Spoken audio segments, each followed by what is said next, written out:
Okay. Start with this far right box. Mitutoyo. That's a good sign.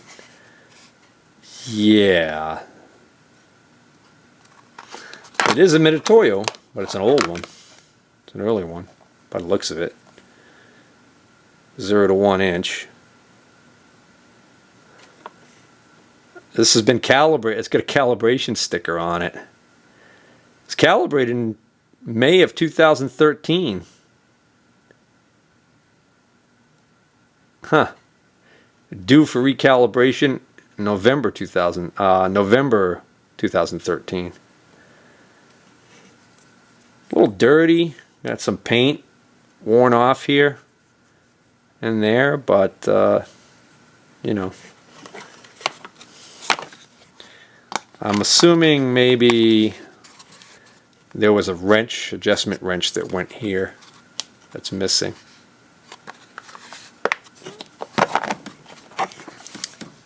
Top. Okay.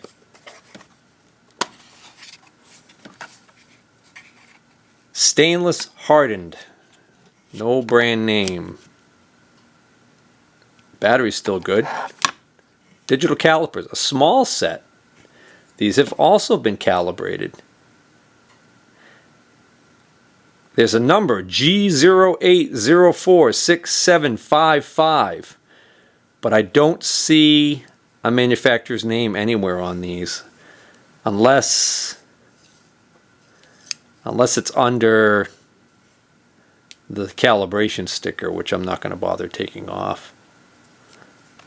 And the case looks like it also has no name on it whatsoever. Alright, here's the depth mics I was talking about. This one's been calibrated.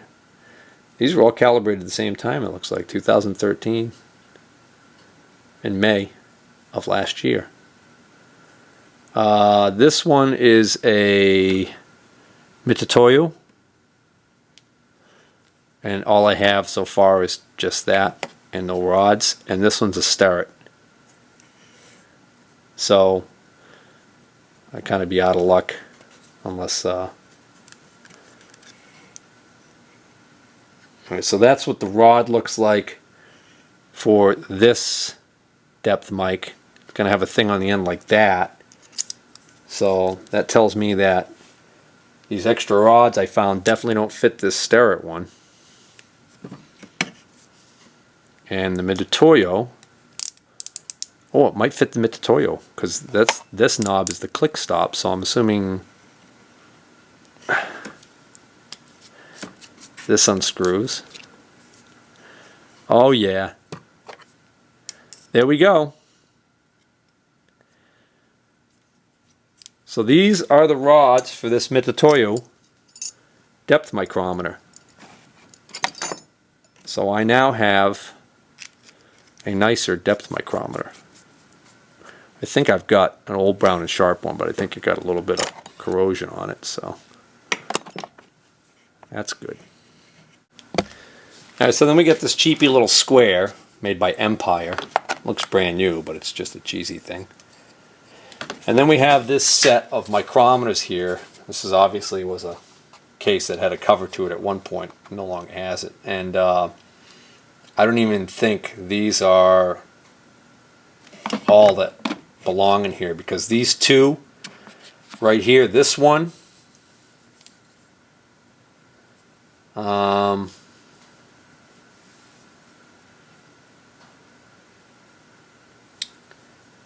I don't know. It's funny, that one, this one says made in Japan. This might be another Mitutoyo.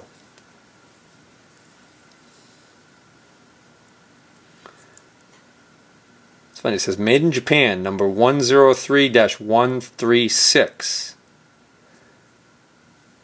And on this side, yeah, it's got what's left of the Mitutoyo name on this plastic piece right here that's broken. This one looks like it had that same piece right here and it broke out, so this must be another Mitutoyo. Yeah, there's a chunk of it right there. There are a couple of standards in here. There's a space here for something. Maybe this is where the wrenches went. And then this one doesn't look like a Mitutoyo. This looks different. So I'm thinking maybe this one doesn't belong in this. This is a Brown and Sharp. So this doesn't even belong in this case, and he just had it in here. The Brown and Sharp's in excellent shape. The Mitutoyos, other than those plastic things being broken, look like they're in pretty good shape. But they're not the, well, see this one, what's interesting, this is a click stop one. I wonder if this box, yeah, how about this? This looks more like the one that belongs in this set. Maybe. If this is even a box for a Mitutoyo. And this one looks like maybe it belongs in this case because it's the, it's got the click stop feature. Yeah, that's a perfect fit for that case. I think that's what's going on there. Nothing else in there. So that's that drawer.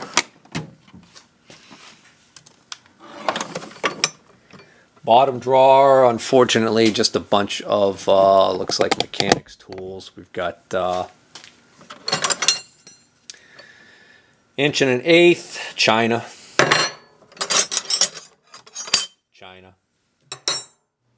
Alright, so something went haywire with the video file, and it froze up right at this point.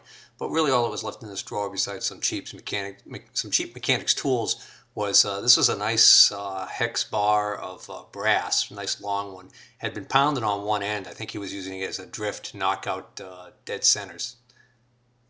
The only other item was this bar that had a piece of brass on it. It's actually a nice little slide hammer, a homemade one.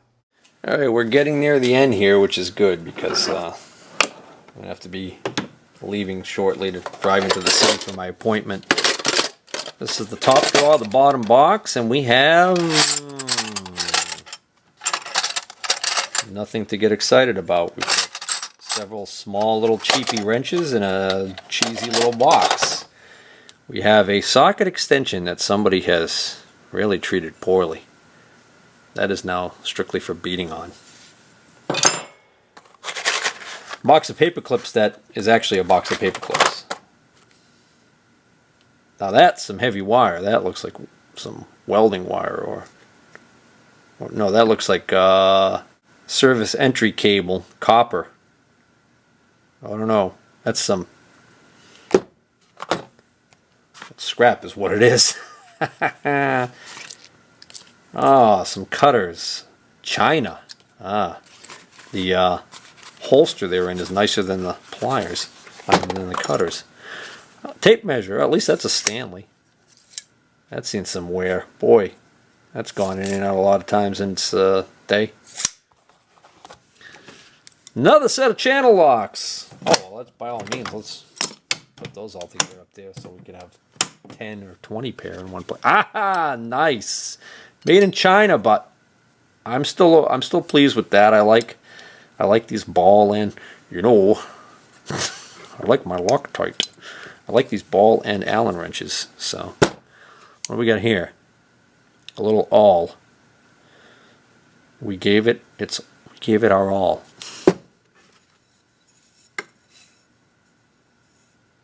Round rasp or round and round. An impact socket. Chrome vanadium. That's what I was trying to say before. Chrome vanadium, 3/4 inch, and the maker and the origin, country of origin is unknown. Alright, here's the final drawer. This is the last chance to make this the deal of the century. Let's see if I can change the camera angle a little bit. We'll start with this little corner right here. Well, this is a little tray that comes out. This was actually looks like it was had a cover on it at one time. And wow, that's, you know, I've got a bunch of these, but I don't think I've got one this big. The logo tells me that's an Armstrong. That's a wedge for removing a Morse taper, but I don't think the largest one I have in that group that I bought at the estate sale is this big. 89-487. That's a big sucker there. That's 8 1/2 inches long.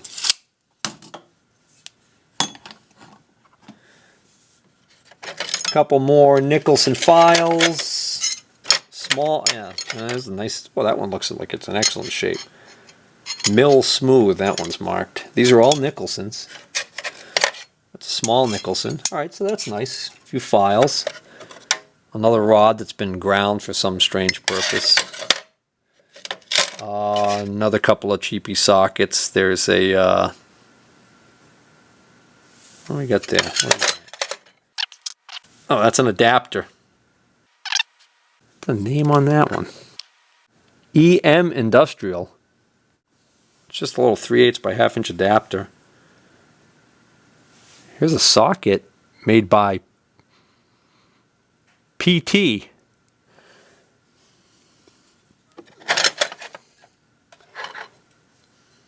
Little piece of bar stock, another piece of hex brass used for a beater, another brass used for a beater.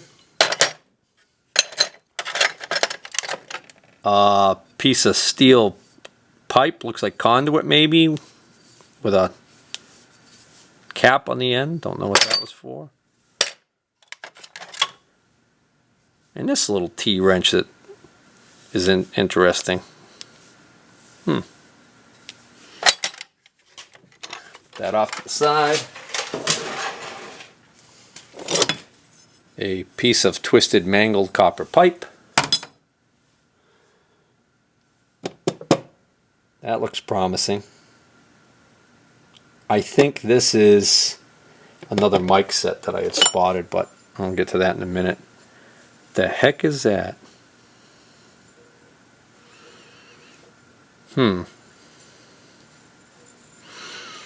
No markings whatsoever. Feels like it's aluminum. That must have had a special purpose in its day. Doesn't look familiar to me at all.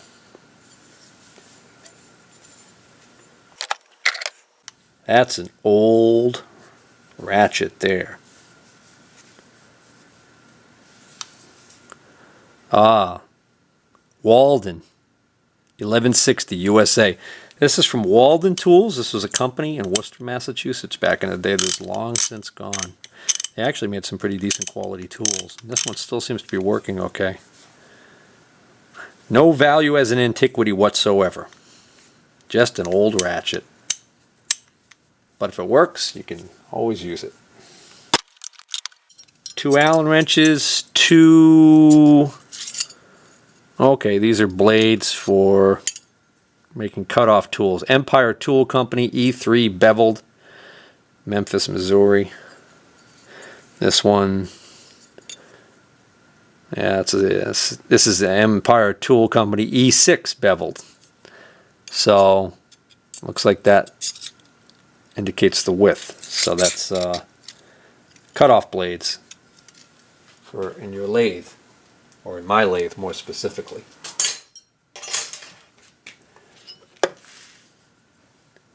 I'm down this end of the box now and just pulling some stuff out.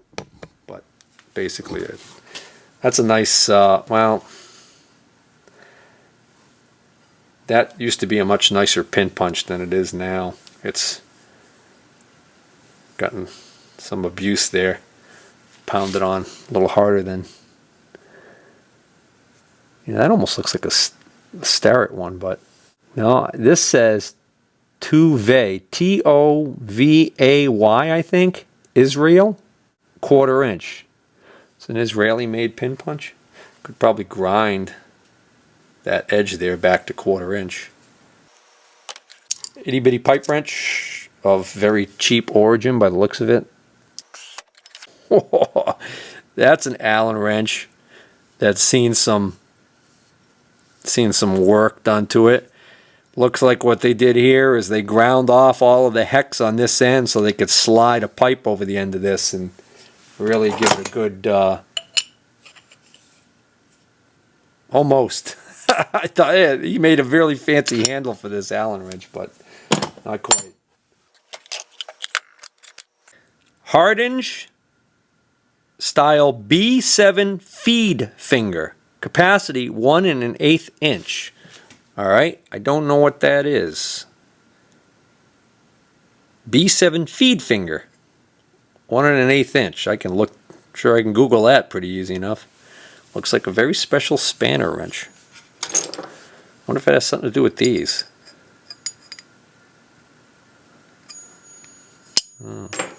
Only because that's hardened also. Oh, a little drill gauge. That's nice. Union Butterfield, the complete line of metal cutting tools for alloy steels made in the USA. 135 degrees on this side and 118 degrees on this side for general purposes. I don't think that's the proper angles for a drill. I'm a noob. Wonder what that might be for. Well, I have one now. Another cutoff blade. A all-in-one type tool, maybe. Made in the USA. Stanley. This is a old Stanley tool. It's a knife that, if it was supposed to be a lock blade, it no longer locks, which makes it kind of useless. That's just an invitation to cut your finger off. A little scale with a little decimal equivalence chart on the back. Lots of Allen wrenches. Another blade. That looks like a jaw for a machinist vise. That is not in here. Small set of needle nose pliers, another made in China cheapie set. Nice little stub drill. Nice and sharp. Couple of small bits of cutoff blade. Copper pipe with fittings on it. Yet another wedge for removing. Oh, I can't believe it. I've got another file that froze up. Well, there wasn't much left in that little drawer. You can see some Allen wrenches and just some junk. Yeah, this is the micrometer set I saw in here. That is made in Poland, believe it or not. These all appear to have been calibrated again. These were calibrated in June of 2013. They were all calibrated. So I get a 0 to 1 inch, 1 to 2 inch, 2 to 3 inch, and 3 to 4 inch. Complete set. But they say made in Poland, and it looks like VIS. And I think I looked online real quick and found, I forgot what the name is, but I think these are sold through like MSC or one of those companies. There's also 3 standards in the box with it and an assortment of adjusting wrenches. So it looks like the set's pretty complete. So not a big dollar, set, but what's nice is they look like they're in excellent condition and they're calibrated and they're complete. So, all right. So depending on how this video, length on this video, I may end it right here, or I may show you what I picked up at the flea market this weekend, which was just a small amount of stuff. Newsflash, late breaking news. I just got back from the city where I had my appointment. I am going to have to get that root canal, but I wanted to show you guys what I picked up. I actually knew about this last week, and I decided since I was in the neighborhood I'd stop by and pick up